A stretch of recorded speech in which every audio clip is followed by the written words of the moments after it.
Vlada je na sjednici predložila zakon koji su građani s kreditima u švicarskim francima dugo očekivali, Zakon o potrošačkom kreditiranju. Naravno da sve one koji itekako strepe na spomen riječi kamata najviše zanima što piše u konačnom prijedlogu.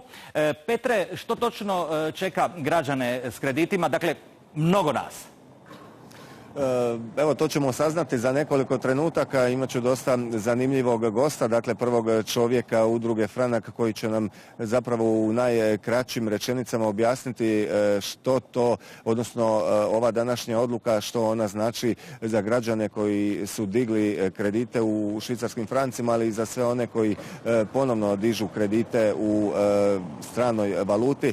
No, ono što je na početku sjednice vlade danas poručio premijer Milanović i svojim ministrima, ali građanima Hrvatske, nema više zezanja, aludirajući upravo na štednju, no čini se da zezanja u Hrvatskoj nema odavno. Evo, samo u zadnjih 10 dana izgubljeno je 10.000 radnih mjesta. U ovom trenutku u Hrvatskoj je bez posla više od 341.000 građana. Hrvatska je u samom vrhu Europske unije po broju mladih nezaposlenih. Zauzimamo visoko 3. mjesto poslije Grčke i Španjolske.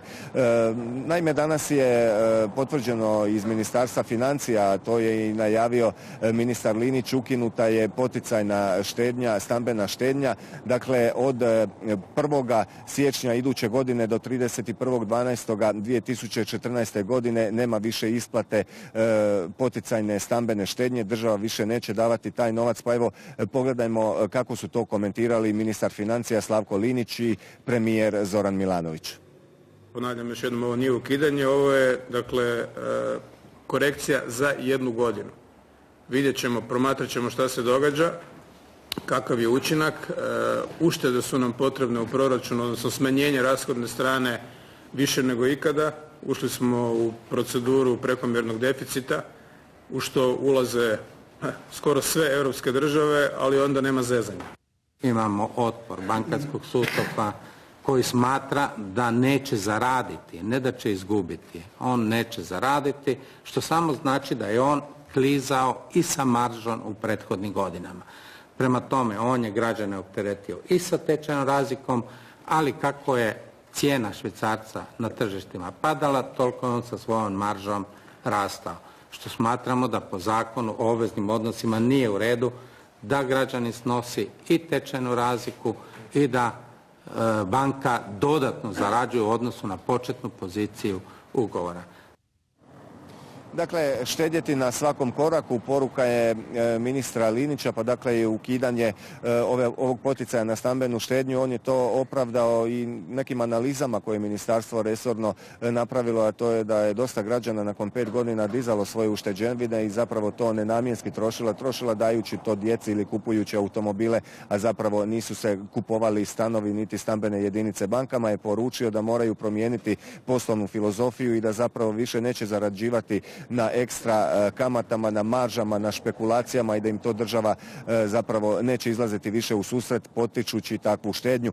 Evo, kao što smo i čuli na početku u tvojoj najavi, a i u ovoj izjavi ministra Linića, on je rekao da u saborsku proceduru ide Zakon o kreditiranju građana, zakon koji smo s nestrpljenjem očekivali, a posebno oni građani koji imaju kredite u švicarskim francima.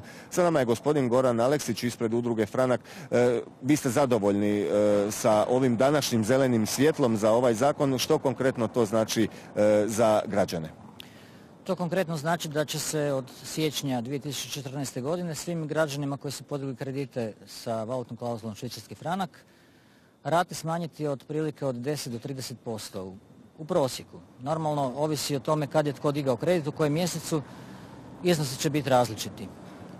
Kada možemo očekivati primjenu? Rekli ste zadovoljni ste, Sabor će to, pretpostavljamo, prihvatiti. Naravno, očekujemo i jedan udarac, odgovor i banaka. Čini mi se sutra da je neki okrugli stol na ovu temu, pa onda možemo i očekivati i službenu reakciju i bankarskog sustava. Pa njihova reakcija se čula i prije toga, oni se žale da će izgubiti jako puno novca, ali ja mogu javnosti pokazati da to i neće biti tako jako puno novca. To je jako puno ono kad se vidi koliko je to milijuna. Međutim, ako pogledamo ovaj graf, na ovom grafu se vidi koji je bio neto kamatni prihod banaka 2012. godine. To je ovo plavo. A ovo narančasto, to je ono što će one morati odreći se jednog tog dijela 2014. godine. Dakle, to je nekih 6% od ukupnih kamatnih prihoda 2012. godine. To, kad se kaže 640 milijuna kuna, zvuči dosta puno, ali kad se kaže 6% od ukupnih prihoda, pa to i nije tako strašno puno. Da. Zanimljivo je što je sa onim građanima koji će u buduće dizati kredite. Danas je napomenuto da banke imaju obavezu zapravo obavijestiti izričito i komunicirati sa građanima, upoznati ih sa svim detaljima i sa uvjetima, a ne kao do sada što je bilo. Dobro, banke to moraju već i sada. Nije to tako baš nova odredba. Možda je malo nadopunjena nekim novim stvarima, ali banke su nakon 1.1.2010. godine već dobile neke strožije kriterije. Međutim, ti kriteriji se nisu primjenjivali prije tog datuma, a svi koji su podigli kredite s valutnom klauzulom franak podigli su po starim uvjetima kreditiranja, po starom zakonu, tada još nije bilo zakona o potrošačkom kreditiranju, i tada su se banke ponašale kao da ne postoji jedan drugi zakon, a to je zakon o obveznim odnosima. Jer tim zakonom je bilo propisano da se kamata mora odrediti na takav način da se ona može izračunati kolika će biti njezina veličina u budućnosti. To se banke nisu tako ponašale. One su zanemarile tu odredbu zakona o obveznim odnosima i u stvari ove izmjene zakona o potrošačkom kreditiranju znači samo usklađivanje tog zakona sa zakonom o obveznim odnosima. Evo još samo za kraj, za očekivati može i da će biti tužba prema Republici Hrvatskoj od strane banaka upravo za ovaj zakon. Pa banke su nešto govorile o nekoj ustavnoj tužbi, ali ja im ne bih savjetovao da dižu ustavnu tužbu jer bi mi se moglo dogoditi da Ustavni sud naloži da se ovakvi uvjeti određivanja parametara odrede za sve kredite. Onda će imati daleko veće smanjenje dobiti ako Ustavni sud tako presudi, a mogao bi tako presuditi. Ja bih ponovio jedan svoj savjet racionalizacije poslovanja banaka. Ja im savjetujem da ne isplate bonuse svojim menadžerima, to je 200 milijuna kuna godišnje otprilike isplaćuju.